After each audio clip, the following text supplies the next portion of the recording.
We told you yesterday that Harvey Weinstein resigned his seat on the Weinstein Company's board after nearly 30 women accused him of sexual assault and harassment. Weinstein is said to have checked himself into a rehab center for sex addiction. But what does that really mean? Psychiatrist and relationship expert Dr. Reef Karim is here to explain a little bit of this for us. Good to see you. Yeah, thanks for having me. All right, let's talk about, off the top, what exactly is sex addiction? Okay, so everyone is talking about sex addiction right now because of this story.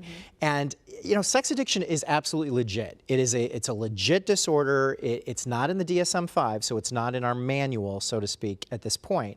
But it's legit. But it's used all the time, mostly by men, as an excuse for cheating on their spouses. I mean, I can't tell you the number of times I get men coming into my office going, hey doc, am I a sex addict? Am I? And most of the time I'm like, no, you're just a jerk. You're not a sex addict, sorry. And that may be what's going on in this case right now. So you're saying Harvey is a jerk?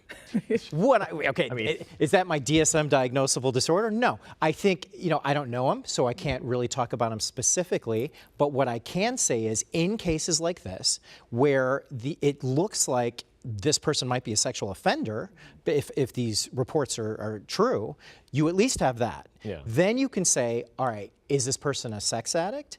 Is this person a sociopath? Because antisocial behavior means no remorse, no guilt for coercion or for acting out or having really bad behaviors towards other people. You don't care about those other people. They don't exist. What matters is power and control. And that may be what's happening here, that's kind of what right? It sounds like. Which it sounds, you know, I don't know the guy, so I'm not going to speak for him, but a good rehab will do a strong assessment to tell whether, hey, this guy's just a bad guy or this really is a disorder. So in rehab, you go and they assess you by asking questions. Do they do some type of hookup test or is a lie detector test? How does all that work? Okay, so first off, there's different types of rehabs. There's, let's just say, legit rehab and spa rehab. A spa rehab is going to allow him to wear the bathrobes that he apparently likes very much and do spa-like activities, right? Great. Yeah, great. A rehab that's legit is going to be really hard work. You focus on, so first it's a stabilization process. Because, you know, when you think about it, somebody in this situation just lost their work, just lost their company, just lost their wife, just lost reputation, global reputation, a lot of things. So he's a human. There's going to be a loss. And those people, sometimes they harm themselves. Sometimes they do some really extreme things. So you want to stabilize the person. Then you want to do all sorts of assessment tools to understand psychologically what is going on with this person. How did they get to be the person they are today, including all the negative stuff that they've brought with them today.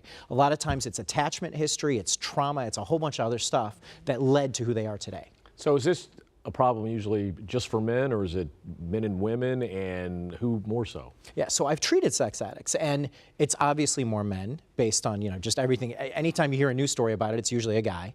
But there are female sex addicts. They present differently. Sex addiction is not about how often you have sex. It's about why you have sex. It's an intimacy disorder. It's a connection problem with other people.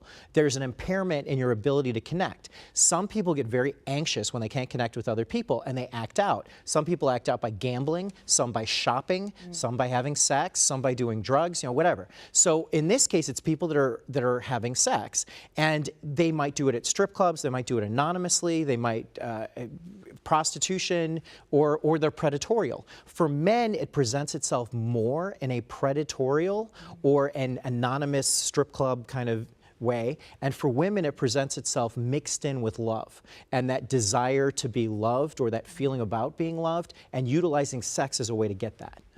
It's fascinating. Yeah. All right, Dr. Reef Karim, thank you so much for that insight. I feel like we need to have to come back in and talk about teachers. That's exactly what you know I was what? thinking. That's a good story. The female teachers on the young guys. It's so interesting. All right, cool. Well, we'll seems see like you every in the week. future. Right, it does. Yeah. All right. All right, more of your top stories are coming up next.